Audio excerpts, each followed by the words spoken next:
नमस्कार, मी केतन गजानन शिंदे, राहणार तिरकवाडी, तालुका फलटण, जिल्हा सातारा. विषय मांडतोय काबूल पडताना. हिंदकुश पर्वतरांग, पर्वतांचे सौंदर्य नयनात नमावणारे. पण इतिहासाची पाने पालटली की या पर्वतरांगांची दया येते. त्यांनी पाहिलं आहे सिकंदरला आणि त्याच्या सैन्याला. त्यांनी गोठवलं देखील आहे ते मेसेडियन रक्त आणि त्यांनी पाहिलं आहे गजनी, तिमूर आणि मोंगोल. 15 ऑगस्ट 2021 काबूल पडलं. 20 उन्हाळे गेल्यानंतर पुन्हा तालिबान सत्तेत आले आणि दुनिया फक्त बघत राहिली एक अतिरेकी संघटना एका राष्ट्राचा ताबा घेताना. मी नक्कीच या पुऱ्या विषयाचा जाणकार नाही किंवा मी काही तज्ज्ञ मत मांडण्याचा प्रयत्न करत नाही, परंतु गेल्या काही दिवसात ज्या ज्या गोष्टी नजरेसमोर आल्या त्या गोष्टी प्रामाणिकपणे मांडण्याचा माझा एक प्रयत्न आहे. थोडंसं इतिहासात जाऊन 15 ऑगस्ट 2021 पर्यंत एक एक पान उलगडत येऊया. Kingdom of Afghan, republic of Afghan, democratic republic of Afghan, Islamic republic of Afghan, Islamic emirate of Afghan, पुन्हा इस्लामिक रिपब्लिक ऑफ अफगाण आणि आता तालिबानच्या दयेवर अशा कैक भूमिकेतून फक्त मागच्या अंदाजे 90 वर्षात अफगाणिस्तान गेला आहे. यातल्या प्रत्येक सत्तेचे स्वरूप, विचारधारा, विरोध हे वेगवेगळे होते आणि तो एक स्वतंत्र धागा आहे जो उलगडला जाऊ शकतो. इस्लामवादी आणि साम्यवादी यांच्यातील संघर्ष दिवसेंदिवस पेटू लागला होता. देश शीतयुद्धाच्या खाईत होता आणि अशात साम्यवादी विचारसरणीत फूट पडली. तराकी यांचा खून साम्यवादी विचारसरणी असणाऱ्या अमीन यांनीच केला होता.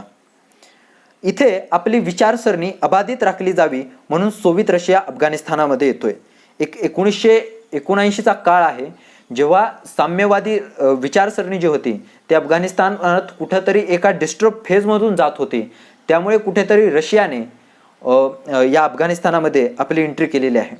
आता ही रशियाची जी एंट्री होती ती या कोल्ड वॉरच्या ज्या घटना जगभरात घडत होत्या त्यामुळे हे अमेरिकेला पटणारं नव्हतंच. आता साम्यवाद्यांच्या विरोधात इस्लामवादी उभे होते तर अमेरिकेने या इस्लामवाद्यांना फूस द्यायला सुरुवात केली. इस्लामवाद्यांचा मुजाहिद्दीन नावाचा एक संघ होता आणि अमेरिकेने या संघाला बंदुका, बारूद, पैसा वाटेल ती मदत केली. यामध्ये ब्रिटन देखील आहेत आणि यामध्ये सौदी अरेबिया देखील होते. इस्लामवादाला खतपाणी घालणारे पुस्तके देखील अमेरिकेने छापली आणि इथेच जिहादी पाळेमुळे अधिक घट्ट अफगाणिस्तानात रोवली जाऊ शकली. सोव्हिएत रशिया कोसळला. गेनेवा अकॉर्ड देखील संमत झाला होता आणि रशियाने फौजा मागे घेतल्या. मुजाहिद्दीन सत्तेत आले आणि इस्लामिक रिपब्लिक ऑफ अफगाण स्थापन झाला. इस्लाम राज्य स्थापन झाले. आता शेवट होईल असे वाटले होते, मात्र तसे काही होत नाही. हे उजवे होते. मुजाहिद्दीन जे होते ते उजवे होते, मात्र अजून एक राक्षस जन्म घेत होता, कट्टर उजवा सैतान तालिबान. तालिबानचा अर्थ विद्यार्थी आहे. काही 50 विद्यार्थ्यांनी मुल्ला ओमर यांच्या नेतृत्वात स्थापन केलेली ही संघटना पाकिस्तानातून आलेले शरणागती जे होते ते देखील याचा हिस्सा झाले. पस्तून राष्ट्रवाद किंवा स्त्री हक्कांवर असलेले भयानक बंधन ही तालिबानची जुजबी ओळख आहे. 96 साली तालिबान सत्तेत आले. मुजाहिद्दीन तुकड्यात वाटला गेला होता. तख्तापालट जो होता तो सहज होऊ शकला आणि इस्लामिक इमिरेट ऑफ अफगाण जन्मला. या काळात स्त्री अधिकार असे पायदळी तुडवले गेले की ते एकूणच अंगावर शहारा येतो. शिवाय दूरदर्शन बंद, दाढी वाढवलीच पाहिजे अशी भयानक बंधनं थोपवण्यात आली. नरक काय तो हाच आणि नराधम काय तो तालिबानीच. अमेरिकेवर अतिरेकी हल्ला होतो. जागतिक पातळीवर अमेरिका ओरडत सुटतो. स्वतःवर आल्याशिवाय कळत नाही ही त्यातलीच एक गोष्ट. अल-कायदाने हा हल्ला घडवून आणल्याचे कळताच अमेरिका ओसामा बिन लादेनच्या मागे हात धुवून लागते. सूड हेच उद्दिष्ट होतं. ओसामाला तालिबानने आश्रय दिल्याचे कळताच अमेरिका अफगाणिस्तानात पाऊल ठेवते. रशियाने ज्या प्रकारे आपले अस्तित्व पणाला लावले होते त्याप्रमाणे अमेरिका आपले अस्तित्व अफगाणिस्तानमध्ये पणाला लावत नाही. अमेरिका स्मार्ट गेम खेळते. मुजाहिद्दीन जो कोलमडून पडला होता तो नॉर्थ अलायन्स म्हणून कसा तरी अबाधित राहिला होता. अमेरिकेने त्याला सोबत घेऊन तालिबानची सत्ता हिसकावून लावली. पुन्हा इस्लामिक रिपब्लिक ऑफ अफगाण स्थापन झाला. हमीद करझाई यांच्या नेतृत्वाखाली 2004 पासून ते 14 पर्यंत हमीद यांची सत्ता होती. 2014च्या निवडणुकीत आत्ताचे जे अशरफ घनी होते त्यांची सत्ता होती आणि 15 ऑगस्ट 2021 पासून अर्थातच तालिबान सर्वेसर्वा झाला आहे. आता सगळ्यात महत्त्वाचं आणि या सगळ्यात एक पुढे आपल्याला बघण्यासारखं काय आहे तर ते म्हणजे अमेरिका. अमेरिका या अफगाणिस्तानमध्ये कधी आली तर मुजाहिद्दीनला बंदुका, बारूद आणि इस्लामवाद भिरवणारी पुस्तकं पुरवत अमेरिका पहिल्यांदा पिक्चरमध्ये आलेली आहे. सोव्हिएत रशियाच्या साम्यवादी विचारसरणीला रोखण्यासाठी हे पाऊल जरी असलं तरी देखील अशा प्रकारची अराजकता पसरवणं हे अमेरिकेचे स्वतःच्या पायावर धोंडा मारण्याचे काम होते. कारण याच अमेरिकी प्रयत्नांनी एक असे वातावरण होऊ शकले जिथे तथाकथित जिहाद पेरला जाऊ शकला. हे अमेरिकेने पेरलं होतं. अमेरिकेवर जो अतिरेकी हल्ला झाला तिथं हे जे पेरलं होतं तेच तिथे उगवलं होतं असं म्हटलं तर त्यात काही वावगं ठरणार नाही. पुढे याच अमेरिकी पुस्तकांनी जी मुजाहिद्दीनला अमेरिकेने पुस्तकं पुरवली आहेत त्याच अमेरिकी पुस्तकांचा वापर तालिबाननी देखील ही जी विचारधारा आहे ती पसरवण्यासाठी अफगाणिस्तानमध्ये केलेला आहे. अमेरिकेसोबत ब्रिटन, नाटो दल, इतर सैन्य देखील होते. 2011 ओसामा बिन लादेन मारला गेला. अमेरिकेचा सूड इथे पूर्ण झाला होता. परंतु कुठेतरी अफगाणिस्तानचे सरकार जे होते ते अमेरिकेच्या दयेवर उभे आहे हे जगाला माहीत होते. ज्या दिवशी अमेरिका तिथून जाईल त्या दिवशी तालिबान मुसंडी मारणार हे नक्की होतं. कारण तालिबान ज्या जोमाने पुन्हा तग धरू लागला होता आणि ज्या ज्या नव्या क्लुप्त्या करून त्याने आपली विचारधारा पसरवण्याची कामे सुरू केली होती ते अगदी अविश्वसनीय होतं. अशात अफगाणिस्तान सरकारला 2020 साली मध्यस्थी न घेता अमेरिकाने थेट तालिबानशी करार केला. दोहा इथे हा केलेला जो करार होता ही तालिबानची सर्वात मोठी जीत होती. 97 साली तालिबान जेव्हा सत्तेत आले होते तेव्हा जी त्यांना जीत मिळाली होती त्यापेक्षाही मोठी जीत होती. हे का होतं तर जगाची महासत्ता तालिबानला नेस्तनाभूत करू असे म्हणून आली. तब्बल 2 दशकानंतरही त्यांना तशी काही जीत मिळाली नाही आणि 2 दशकानंतर ते त्याच तालिबानशी जगाची महासत्ता येऊन एक करार करते आहे. ही तालिबानची जीत होती. किंबहुना यातूनच तालिबानची ताकद वाढली आणि 2021 मध्ये 85,000 इतकी तालिबानची बलाढ्य संघटना अस्तित्वात आली होती. या तालिबानसारख्या अतिरेकी संघटनेशी एका महासत्तेने वाटाघाटी करणे हे त्यांना शोभणारे तर नव्हतेच. हे महासत्तेला, अमेरिकेला, तथाकथित महासत्तेला शोभणारे नव्हतेच. मात्र ते जगात एक आगळा संदेश देऊन जात होते. 96 साली तालिबान सत्तेत आले. त्याला पाकिस्तान, चीन, UAE समर्थन दिले होते. मात्र बाकी जगाने त्याला मान्यता दिली नव्हती. हा एक संदेश होता की तुमचे तिथे असणे रास्त नाही. मात्र दोहा कराराने सारी समीकरणे बदलली. हा खेळ बायडन किंवा ट्रम्प असा नाहीच. हा अमेरिकेचा खेळ आहे. सरकारे येत जात राहतात. विदेशी धोरण त्यावर फारसे बदलत नाही. दोहा करार ट्रम्प यांच्या काळात झाला होता. डोनाल्ड यांनी आधीच फौजा मागे घेण्याबाबत करार केला होता. फिडेल कस्ट्रो इथे विचारतात. फिडेल कस्ट्रो जे क्युबन रिव्हॉल्युशनरी आहेत ते म्हणतात की who has been saved by America. अमेरिकेने कुणाला वाचवले आहे? इराण, व्हिएतनाम किंवा आता अफगाण काय अधोरेखित करते?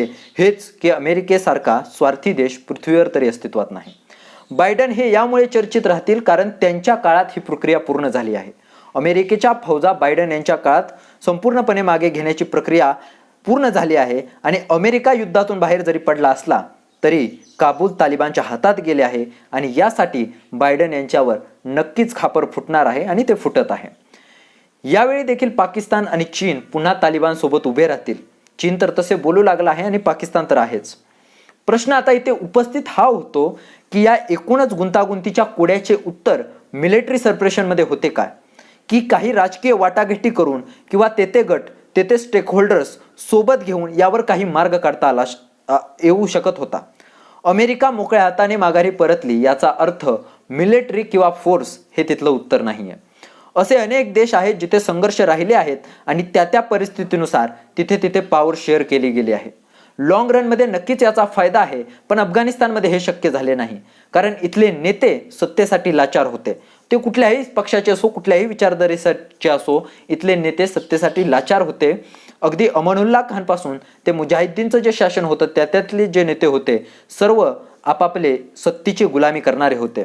एकूणच सत्ता हीच विचारधारा होते आणि जेव्हा सत्ता हीच विचारधारा होते तेव्हा साम्यवादी शासकाचा खून एक साम्यवादीच करतो किंवा साम्यवादी जे असतात ते धर्मांध पॉलिसीला ची अंमलबजावणी करण्याचा प्रयत्न करतात. एकूणच हे सत्तेसाठी लाचार झालं की होतं आणि जो आपल्या विचारधारेसाठी प्रामाणिक नसो तो जनतेशी देखील प्रामाणिक नसतो आणि एकूणच यातून ही सारी राजकीय अराजकता जी आहे ती माजते आणि यातूनच हा सारा दरिद्री संघर्ष आणि आजचा अफगाणिस्तान वरती आला आहे. पण काय फक्त अमेरिका गुन्हेगार आहे का? अमेरिकेची देखील एक बाजू आहे. खरं तर 85,000 तालिबानी आणि 3 लाख अफगाण सैन्य हा मुकाबला कसा होऊ शकतो? 85,000 तालिबानी 3 लाख अफगाण सैन्याला कसं काय हरवू शकतं हा मोठा प्रश्न आहे. परंतु भ्रष्टाचार आणि सैन्यात असलेले तालिबानी विचारधरणीचे नराधम हे देखील तितकेच जबाबदार आहेत. भयंकर भ्रष्ट शासन खिळखिळे झाले होते. सैन्याचा स्वतःवर देखील काही विश्वास राहिला नव्हता आणि स्वतःवर जर विश्वास नसेल तर या जगात किंबहुना कुठलीच गोष्ट शक्य नाहीये.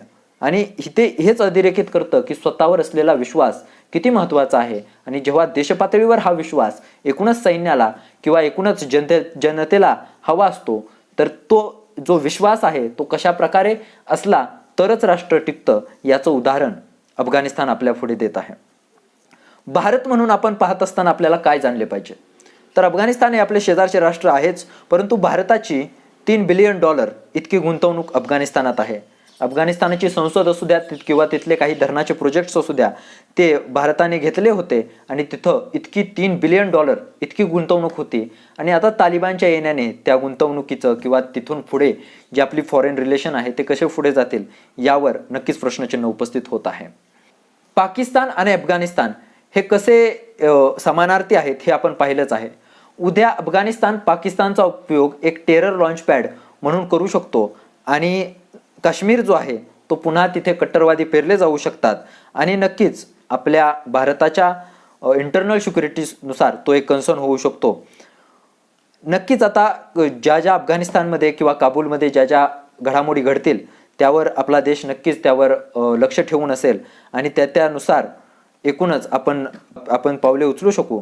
मात्र साऱ्या प्रपंचाचा या साऱ्या घटनेचा सार काढताना काही गोष्टी लक्षात ठेवल्या जाव्या.